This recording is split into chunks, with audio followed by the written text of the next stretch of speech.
I'm Sammy Duet. I play guitar for a band called Goatwhore, and we'll be coming to Australia very soon with our good friends at Eyehategod with the I think it's called Turn the Troubled Tables tour.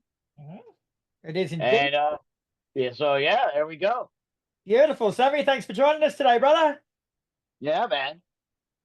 So, as you say, Goatwhore will hit Australia soon for a run of dates with I Hate God, starting in Perth on July the 23rd, then going to Adelaide, Melbourne, and Sydney before finishing in Brisbane on July 28th. Like, it's not long go now, mate. Are you packed and ready to go? Are you that sort of person? Uh no, I usually pack it the last fucking minute. And after all your years of traveling and touring, bro, like, what have you figured out that are essential items to take with you on tour that you probably wouldn't take anywhere else? Oh man, that's a very good question. Uh, I don't know. That's a good question because I normally forget something that's very important. So yeah, the shit that I take that I normally wouldn't take anywhere else. Probably way too much underwear. You can never have too much underwear.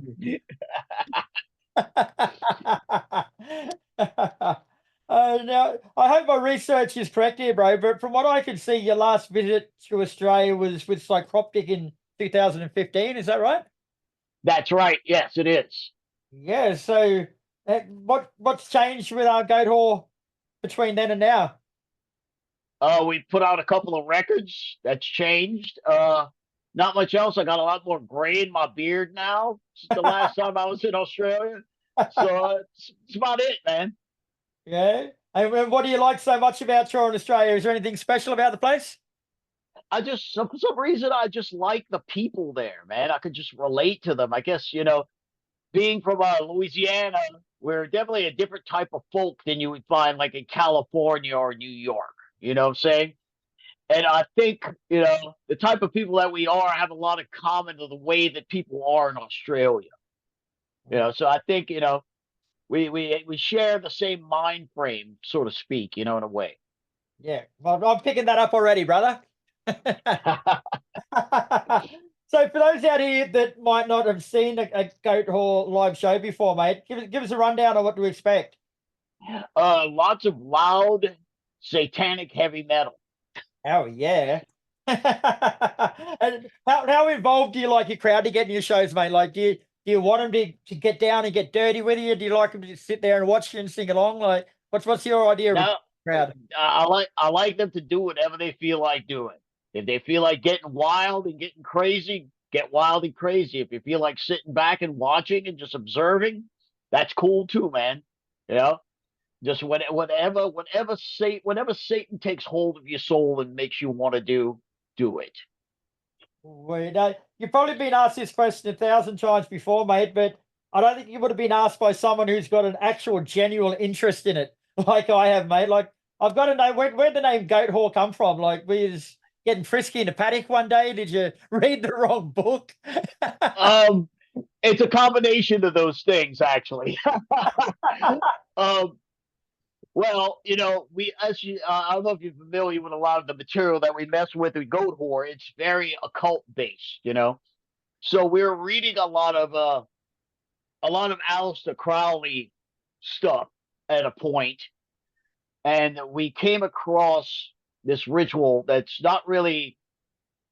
It's not really a popularized ritual, but it's one that's kind of, if you know the right people, they can get you the right information type ritual.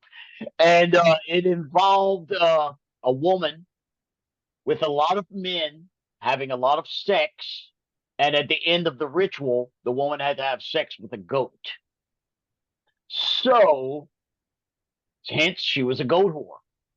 And what really nailed the name into the coffin was we were at a strip club with a very wild friend of ours.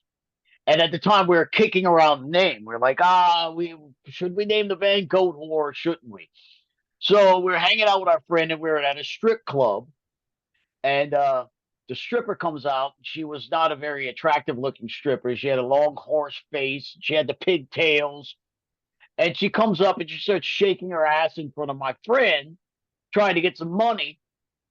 And he just looks at her and goes, "Why don't you just get away from me, you goat whore?"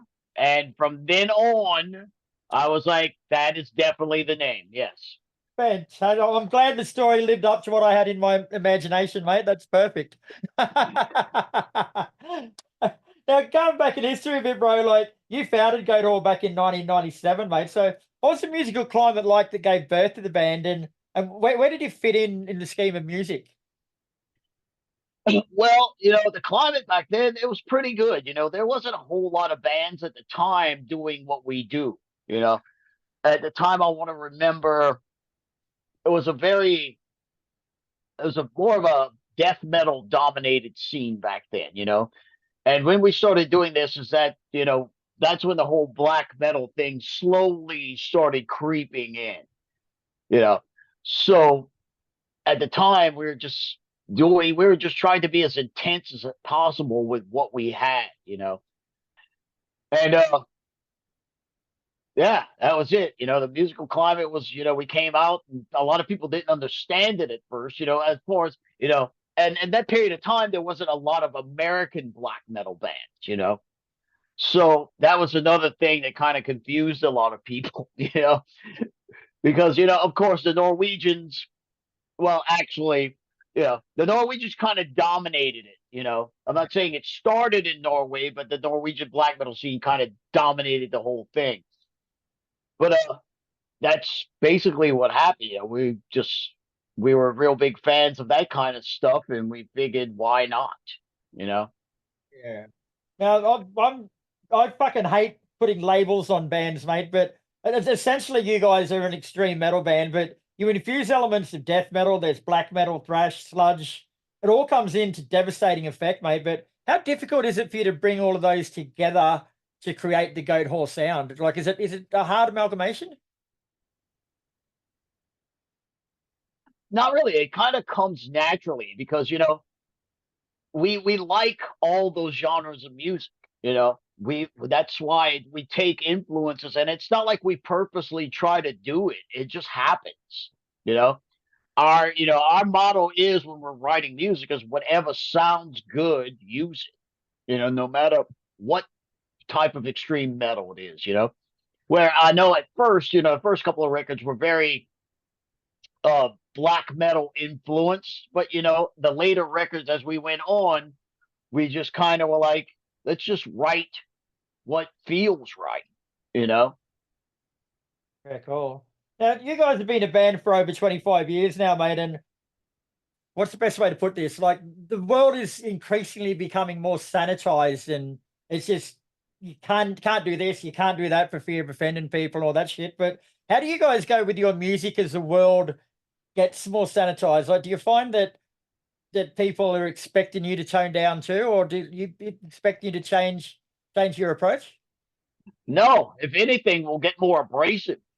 You know, that's Excellent. that's that that's always been the number one goal. I mean, we don't really worry about quote being canceled for whatever reason. If somebody gets mad because of the name offends them, good. That's why we named the band that way, to offend you. Go fuck yourself. Fucking love it. And your last album, Angels Hung from the Arches of Heaven, came out in 2022, mate. So have you started working on new material yet? Oh yeah. Oh yes. Yes, we're way deep into that right now. Yes, absolutely.